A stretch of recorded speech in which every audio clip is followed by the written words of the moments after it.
Dialogue.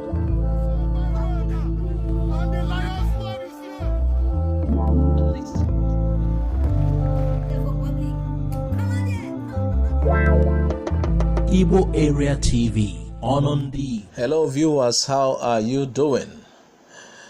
EndSars protesters plotting their next step regards the freezing of their account by banks. It appears the EndSars protest may have died down, but from the latest development and ripple effects of the protest, it is far from over. Remember, the federal government through CBN has blocked some accounts belonging to promoters of the EndSars protests. The CBN had blocked these accounts even without court order to do so. It was learned that it was after only 1 week. After 1 week of freezing the accounts, they got the court order to now do so. One of the banks which has carried out the instruction of CBN even before they had properly gotten a court order is the Access Bank. The bank which has sent a letter of apology to those affected insisted that it's not their intention to hurt their customers, but they had to do what has been ordered by CBN. You know what? The bank is facing some trouble. EndSars protesters and the organizers have been rallying support among those who participated and who has account with Access Bank to withdraw their money in thousands. So the bank got a tip-off that there are plans that people are rallying against them because of the account they froze.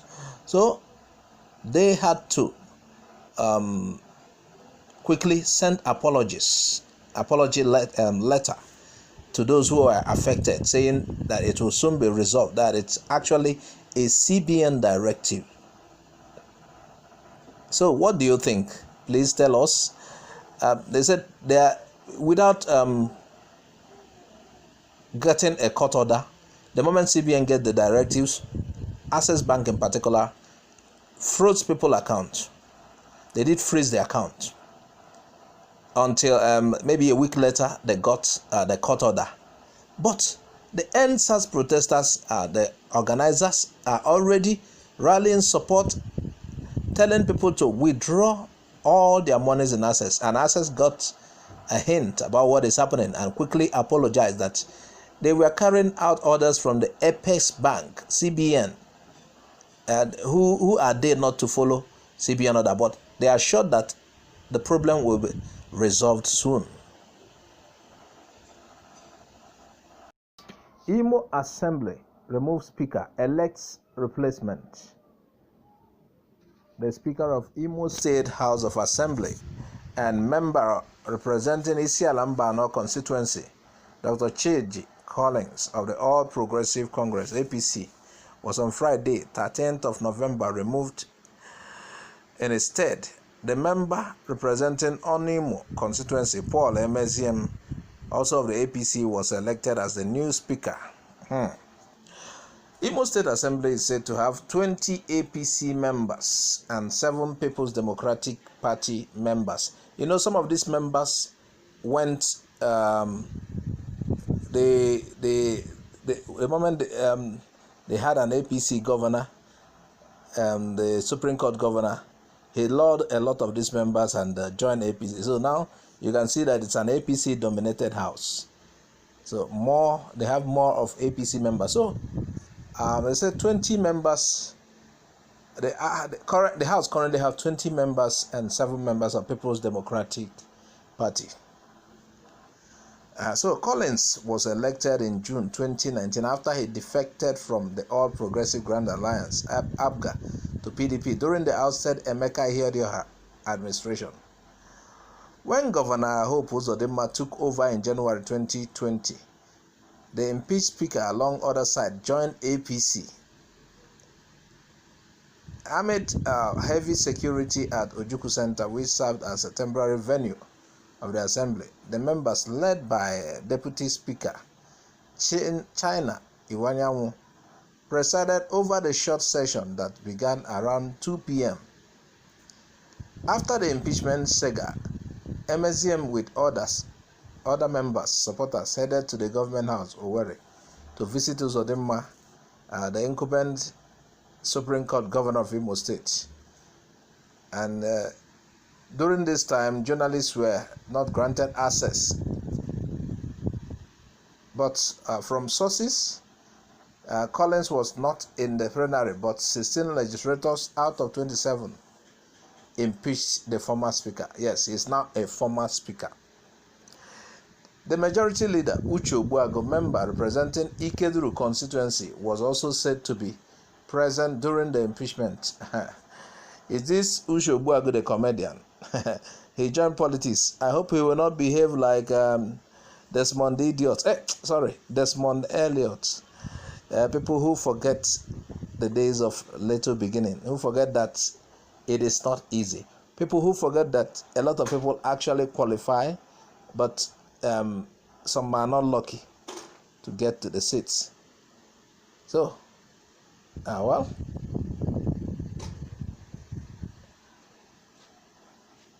17-year-old Nigeria set academic record in USA. Indeed, the age of Methuselah has nothing to do with the wisdom of Solomon. This statement has played out in a 17-year-old Nigerian girl, Omezikam Onwa, whose impression in the academic world, despite her age, has shocked the authorities of the Oral Roberts University, ORU, Tulsa, Oklahoma, United States of America.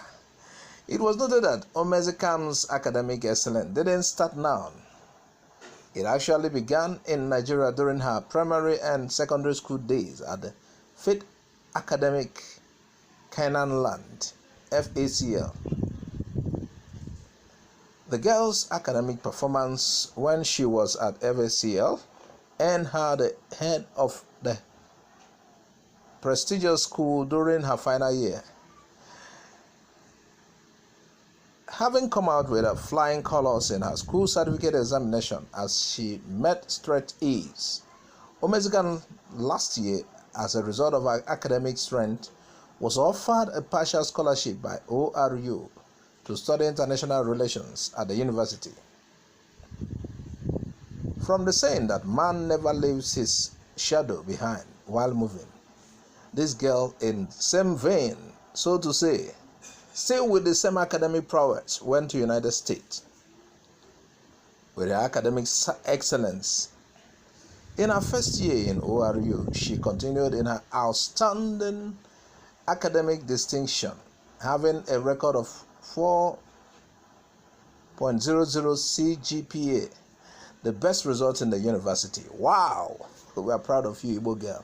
In fact, to let the world know that there is a 17-year-old Nigerian girl, Igbo girl from Umuahia in Umuahia South Local Government Area of Abia State, that is doing her country proud, that is doing Igbo people proud. The university authorities listed her on the institution president honor roll for 2020.